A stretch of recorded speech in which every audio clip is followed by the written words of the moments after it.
Hallelujah, praise the lord. প্ৰভু যীশুৰ মধুৰ নাম আপোনালোক সকলোকে স্বাগতম জনালোঁ। আশা কৰোঁ আপোনালোক সকলোৱে ভালে আছে। সুন্দৰ দিন সুন্দৰ বতৰ ঈশ্বৰে আমাক দিছে, তাৰ কাৰণে ঈশ্বৰ ধন্যবাদ দিওঁ। আজি দিনটোৰ আৰম্ভণিতে আমি ঈশ্বৰৰ বাক্য চাওঁ। আজি বাক্য আমি লৈছোঁ ইব্ৰী 13 অধ্যায়ৰ 15 পদ। সুন্দৰ ঈশ্বৰৰ বাক্য আমাৰ কাৰণে কৈছে, এতেকে আহা আমি তেওঁৰেই দ্বাৰাই সদায় ঈশ্বৰৰ উদ্দেশ্যে স্তৱৰূপ যজ্ঞ অৰ্থাৎ তেওঁৰ নামৰ স্বীকাৰকাৰী উঠৰ ফল উৎসৰ্গ কৰোঁ হওক। Hallelujah, praise the lord. ঈশ্বৰৰ সুন্দৰ বাক্যৰ কাৰণে ঈশ্বৰক ধন্যবাদ দিওঁ। বিশ্বাসী হয় ইয়াতে যিটো 13 অধ্যায়ত আমি যদি পাওঁ, ইয়াতে কৈছে হেডলাইনত লিখা আছে যে নানা ধৰ্মবিধি আৰু শেষ কথা। আৰু ইয়াতে আমি ভালকৈ যদি পঢ়িবলৈ পাওঁ তেনেহ'লে ইয়াতে কৈছে ভাতৃপ্ৰেমত চলি থাকক। আমি এইটোৱে পাওঁ। ইয়াৰ মূল কাৰণটো প্ৰেমত থাকিবৰ কাৰণে ইয়াতে কৈ আছে। আৰু আমি এই প্ৰেমত থাকিবৰ কাৰণে আমি ঈশ্বৰৰ আগত চাপি যাব লাগিব, যে সেইটো প্ৰেমত আমি আগুৱাই যাব পাৰোঁ। সেইটো প্ৰেমৰ লগত যাতে আমি সম্পৰ্ক গঢ়ি তুলিব পাৰোঁ। সেইটো কাৰণে ইয়াতে ঈশ্বৰৰ বাক্য আমাক দেখাই আছে যে আমি তেওঁৰে দ্বাৰাই সদায় বুলি কৈছে। তেওঁৰ দ্বাৰাই মানে কাৰ দ্বাৰাই? যীশুখ্ৰীষ্টৰ দ্বাৰাই, যীশুখ্ৰীষ্টৰ অনুগ্ৰহৰ দ্বাৰাই আমি কি কৈছে ঈশ্বৰৰ প্ৰতি ঈশ্বৰৰ উদ্দেশ্যে আমি স্তৱ স্তুতি আৰু যজ্ঞ অৰ্থাৎ তেওঁৰ নাম স্বীকাৰকাৰী উঠৰ ফল উৎসৰ্গ কৰোঁ বুলি কৈছে। স্বীকাৰকাৰী উঠ মানে আমি স্বীকাৰ কৰিব লাগে যে তেওঁৱে প্ৰভু, তেওঁৰ বেলেগ কোনো নাই, তেওঁৰ বেলেগ কোনো ঈশ্বৰ নাই যাক আমি প্ৰভু বুলি মানিব পাৰোঁ। তেওঁৱে একমাত্ৰ ঈশ্বৰ, জীৱিত হয়, যিটো কোনো ঈশ্বৰৰ লগত কোনো বস্তুৰ লগত আমি তুলনা কৰিব নোৱাৰোঁ। তেওঁ এনেকুৱা আচৰিত নিৰাকাৰ কৰা ঈশ্বৰ হয়।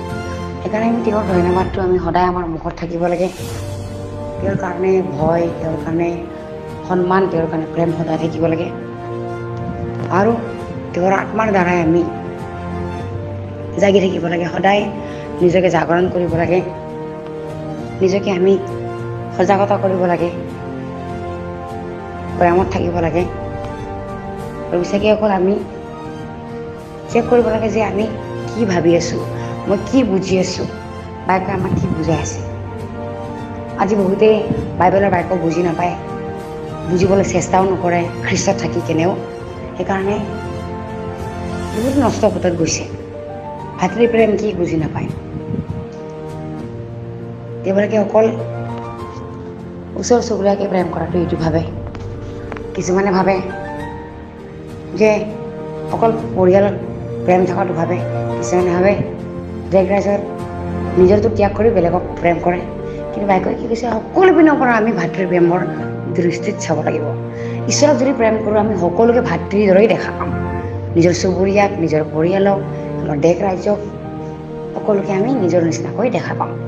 কিন্তু আমি তাৰ আগতে কি কৰিব লাগিব?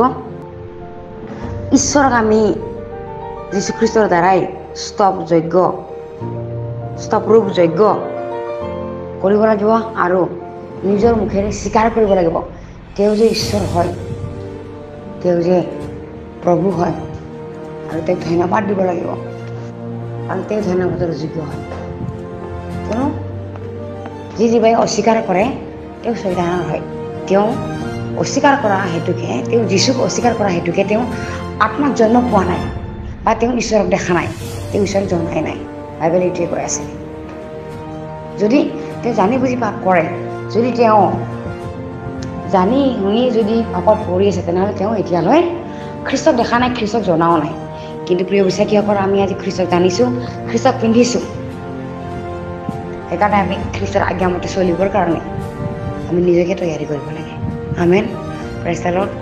মই বিশ্বাস কৰোঁ আমি সকলোৱে যে আপোনালোক সকলোৱে, ময়ো যে যীশুখ্ৰীষ্টৰ দ্বাৰাই তেওঁক স্তুতিৰূপ যজ্ঞবেদী আমি আৰাধনা কৰোঁ, উৎসৰ্গ কৰোঁ, নিজৰ মুখেৰে তেওঁক ধন্যবাদ কৰোঁ। যিটো মুখেৰে আমি উঠৰ ফল ধন্যবাদ, আমি উঠৰে কি ফল দিব পাৰোঁ? ঈশ্বৰক ধন্যবাদ দিব পাৰোঁ। কাৰণ মুখখন আমাক ধন্যবাদ দিবৰ কাৰণে বনাইছে। আমেন। Praise the Lord. আমি প্ৰাৰ্থনা কৰোঁ যাতে এই বাইকৰ যোগেদি আপোনাৰ সকলোৱে আশীৰ্বাদ প্ৰাপ্ত হয়। একেলগে মোৰ যোৱাই প্ৰাৰ্থনা কৰোঁ। ধন্যবাদ প্ৰভু, আমাৰ এই ওঠেৰে তোমাক ধন্যবাদ দিওঁ, আমাৰ এই কণ্ঠেৰে তোমাৰ স্তুতি কৰোঁ, কাৰণ তুমি যোগ্য ঈশ্বৰ, তুমি এই প্ৰশংসা ঈশ্বৰ, জ্ঞানী ঈশ্বৰ। ধন্যবাদ দিওঁ সুন্দৰ সময়ৰ কাৰণে, সুন্দৰ দিনৰ কাৰণে। শুনি থকা কৈ থকা সকলোৰে ওপৰত তুমি একে সমানে আশীৰ্বাদ কৰিবা প্ৰভু। তুমি এই সকলোতকৈ উচ্চ স্থান থাকোঁতে ঈশ্বৰ ধন্যবাদ দিওঁ প্ৰভু। জগতবাসীয়ে যাতে তোমাক জানে, তোমাকে যাতে স্তুতি কৰে, মুখেৰে যাতে স্বীকাৰ কৰে প্ৰভু বুলি। প্ৰভু এনেকৈ তুমি জ্ঞান দিয়া, তেওঁলোকৰ আত্মিক চকুবিলাক মুকলি কৰা। ধন্যবাদ প্ৰভু। এই সকলো যাচনা নাচৰতীয় প্ৰভু যীশু নামত অৰ্পণ কৰিছোঁ। আমেন। Praise the lord.